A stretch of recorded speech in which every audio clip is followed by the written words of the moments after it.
വിശുദ്ധന്മാർക്കു വേണ്ടിയുള്ള ധർമ്മശേഖരത്തിന്റെ കാര്യത്തിലോ ഞാൻ ഗലാത്യ സഭകളോട് ആജ്ഞാപിച്ചതുപോലെ നിങ്ങളും ചെയ്യുവീൻ. ഞാൻ വന്ന ശേഷം മാത്രം ശേഖരം ഉണ്ടാകാതിരിക്കേണ്ടതിന് ആഴ്ചവട്ടത്തിൽ 1-ാം നാൾ തോറും നിങ്ങളിൽ ഓരോരുത്തൻ തനിക്ക് കഴിവുള്ള ചരിതിച്ച് തന്റെ പക്കൽ വെച്ചുകൊള്ളണം. ഞാൻ എത്തിയ ശേഷം നിങ്ങളുടെ ധർമ്മം യെരുശലേമിലേക്ക് കൊണ്ടുപോകുവാൻ നിങ്ങൾക്ക് സമ്മതമുള്ളവരെ ഞാൻ എഴുത്തോടുകൂടെ അയക്കും. ഞാനും പോകുവാൻ തക്കവണ്ണം അത് യോഗ്യമായിരുന്നാൽ അവർക്ക് എന്നോട് കൂടി പോരാം. ഞാൻ മക്കദോന്യയിൽ കൂടി കടന്ന ശേഷം നിങ്ങളുടെ അടുക്കൽ വരും. മക്കദോന്യയിൽ കൂടിയാകുന്നു ഞാൻ വരുന്നത്. ഞാൻ പോകുന്നിടത്തേക്ക് നിങ്ങൾക്ക് എന്നെ യാത്രയയപ്പാൻ തക്കവണ്ണം പക്ഷേ നിങ്ങളോടുകൂടെ പാർക്കും. ഹിമകാലം കൂടെ കഴിക്കുമായിരിക്കും.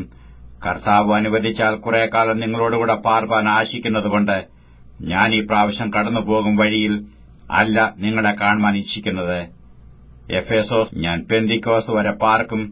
എനിക്ക് വലിയതും സഫലവുമായൊരു വാതിൽ തുറന്നിരിക്കുന്നു. എതിരാളികളും പലർ ഉണ്ട്. തിമോത്തിയോസ് വന്നാൽ അവൻ നിങ്ങളുടെ ഇടയിൽ നിർഭയനായിരിക്കാൻ നോക്കുവീൻ. എന്നെപ്പോലെ തന്നെ അവൻ കർത്താവിന്റെ വേല ചെയ്യുന്നുവല്ലോ. ആരും അവനെ അലക്ഷ്യമാക്കരുത്. ഞാൻ സഹോദരന്മാരുമായി അവനെ കാത്തിരിക്കൊണ്ട് എന്റെ അടുക്കൽ വരുവാൻ അവനെ സമാധാനത്തോടെ യാത്ര അയപ്പീൻ. സഹോദരനായ അപ്പൊല്ലോസിന്റെ കാര്യമോ, അവൻ സഹോദരന്മാരോടുകൂടെ നിങ്ങളുടെ അടുക്കൽ വരണമെന്ന് ഞാൻ അവനോട് വളരെ അപേക്ഷിച്ചുവെങ്കിലും ഇപ്പോൾ വരുവാൻ അവന് ഒട്ടും മനസ്സായില്ല. അവസരം കിട്ടിയാൽ അവൻ വരും. ഉണർന്നിരിപ്പീൻ, വിശ്വാസത്തിൽ നിലനിൽപ്പീൻ, പുരുഷത്വം കാണിപ്പീൻ, ശക്തിപ്പെടുവീൻ. നിങ്ങൾ ചെയ്യുന്നതെല്ലാം സ്നേഹത്തിൽ ചെയ്യുവീൻ. സഹോദരന്മാരെ, സ്തെഫനാസിന്റെ കുടുംബം അഖായയിലും ആദ്യഫലം എന്നും അവർ വിശുദ്ധന്മാരുടെ ശുശ്രൂഷയ്ക്ക് തങ്ങളെ തന്നെ ഏൽപ്പിച്ചിരിക്കുന്നുവെന്നും നിങ്ങൾ അറിയുന്നുവല്ലോ. ഇങ്ങനെയുള്ളവർക്ക് അവരോടുകൂടെ പ്രവർത്തിക്കുകയും അധ്വാനിക്കുകയും ചെയ്യുന്ന ഏവനും നിങ്ങളും കീഴ്പ്പെട്ടിരിക്കണം എന്ന് ഞാൻ നിങ്ങളെ പ്രബോധിപ്പിക്കുന്നു. സ്തെഫനാസും ഫോർത്തുനാത്തോസും അഖായിക്കോസും വന്നത് എനിക്ക് സന്തോഷമായി. നിങ്ങളുടെ ഭാഗത്ത് കുറവായിരുന്നു അവർ നികത്തിയിരിക്കുന്നു. അവർ എന്റെ മനസ്സും നിങ്ങളുടെ മനസ്സും തണുപ്പിച്ചുവല്ലോ.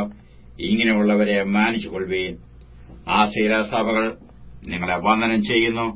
അക്വലായും പ്രസ്കയും അവരുടെ ഭവനത്തിലെ സഭയോടുകൂടെ കർത്താവിൽ നിങ്ങളെ വളരെ വന്ദനം ചെയ്യുന്നു. സകല സഹോദരന്മാരും നിങ്ങളെ വന്ദനം ചെയ്യുന്നു. വിശുദ്ധ ചുംബനത്താൽ അന്യോന്യം വന്ദനം ചെയ്യുവീൻ. പൌലോസായ എന്റെ കൈയാൽ വന്ദനം. കർത്താവിനെ സ്നേഹിക്കാത്തവൻ ഏവനും ശപിക്കപ്പെട്ടവൻ. നമ്മുടെ കർത്താവ് വരുന്നു. കർത്താവായ യേശുക്രിസ്തുവിന്റെ കൃപ നിങ്ങളോടുകൂടെ ഇരിക്കുമാറാകട്ടെ. നിങ്ങൾക്കും എല്ലാവർക്കും ക്രിസ്തുയേശുവിൽ എന്റെ സ്നേഹം. ആമേൻ.